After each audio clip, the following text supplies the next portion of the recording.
June 2nd, 1983. An Air Canada DC-9 is in a life or death situation. Its passenger cabin is filled with smoke, and it must land immediately. It's just before 7 p.m. and Air Canada Flight 797 is cruising at 33,000 feet over Kentucky. The flight is en route from Dallas to Montreal, with a stopover in Toronto. There are 46 passengers and crew aboard. In the cockpit, 3 circuit breakers have popped out.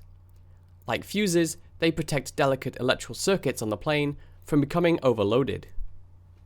The circuit breakers are for the toilet flushing motor in the rear of the plane. The crew think nothing of it, thinking someone must have somehow jammed the toilet. The reality, however, was something much more serious. A fire has ignited inside the floor in the lavatory, and is slowly creeping its way through the hidden spaces behind the cabin walls. It has melted wires supplying power to the flushing motor, causing the circuit breakers to pop. Passengers start to notice an odd smell in the air. One of them mentions it to a flight attendant, who retrieves a fire extinguisher and heads to the lavatory door. Upon opening it, she is met by a blast of smoke, but no fire is detected. Back in the cockpit, Captain Donald Cameron puts on his oxygen mask as a precaution. Luckily, the plane is only half full, so passengers are moved towards the front of the plane and away from the smoke. At 7:06 p.m., a warning light in the cockpit illuminates, warning of a failure of one of the electrical generators. Realizing the plane could lose electrical power at any moment, Captain Cameron radios air traffic control to advise. 1 minute later, the plane loses electrical power altogether. The cockpit voice recorder and flight data recorders cease recording, while most of the pilot's instruments fail. The captain declares an emergency and heads for the nearest airport, Cincinnati. In the passenger cabin, the smoke has intensified and has now reached the cockpit itself. Although the crew have full-face oxygen masks which could protect them from the smoke, the passengers do not. Not only do passenger oxygen masks provide no barriers against smoke, Air Canada rules forbid their use with a fire on board. The mass release of oxygen could provide additional fuel. As a result, the passengers were fully exposed to the smoke.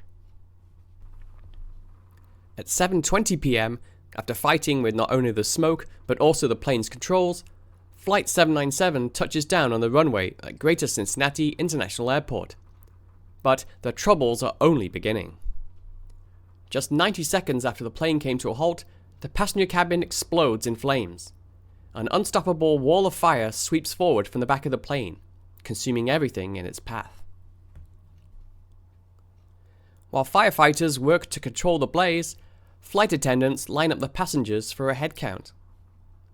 Although all 5 crew have escaped, 23 of the 41 passengers are not accounted for. So what caused this deadly fire? Investigators from the National Transportation Safety Board considered the obvious cause, a cigarette. The lavatory trash bin, however, yields no such evidence. Investigators begin to comb through the wreckage for clues. They also study the history of the plane and soon uncover a number of problems. In the year prior to the disaster, over 70 separate maintenance issues had been logged. 4 years prior, the plane's rear bulkhead had failed, causing an explosive decompression that led to an emergency landing. The accident report, issued in August of 1984, concluded the probable cause of the accident was a fire of undetermined origin. While praising the captain for exhibiting outstanding airmanship without which the plane and everyone on board would certainly have perished, the report also criticized the crew for the delayed decision to institute an emergency descent. In the aftermath, several safety recommendations were implemented, including the installation of fire extinguishers in lavatories, fire-blocking seat materials, and improved markings in the passenger cabin to highlight passenger exits.